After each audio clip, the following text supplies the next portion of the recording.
Présidente, nous vivons certes actuellement une canicule, mais le règlement d'intervention du nouveau contrat vert bleu nous conduit aujourd'hui à aborder le sujet des inondations. Celles-ci ne constituent plus un risque lointain ou exceptionnel, mais une réalité pour de nombreux territoires franciliens et leur fréquence comme leur intensité vont continuer d'augmenter sous l'effet du changement climatique.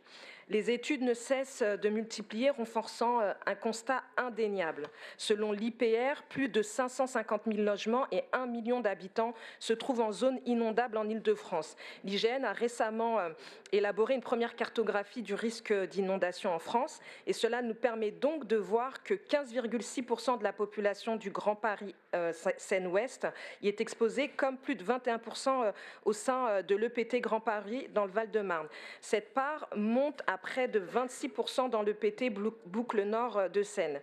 Le règlement du nouveau contrat vert et bleu présenté aujourd'hui intègre, et je cite, « les opérations contribuant à améliorer la résilience du territoire face au risque d'inondation, de ressouillement, d'érosion et à préserver et restaurer les continuités écologiques, aquatiques et humides en accord avec les préconisations du PRAC. Ces solutions fondées sur la nature sont indispensables.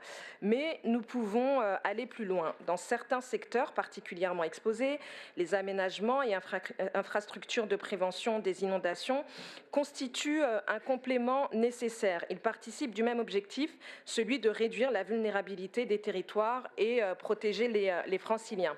L'amendement que nous vous proposons s'inscrit dans la continuité d'un amendement déposé hier dans le cadre de l'examen du budget supplémentaire qui vise à donner à la région des outils complémentaires pour accompagner les collectivités engagées dans cette lutte contre le risque d'inondation.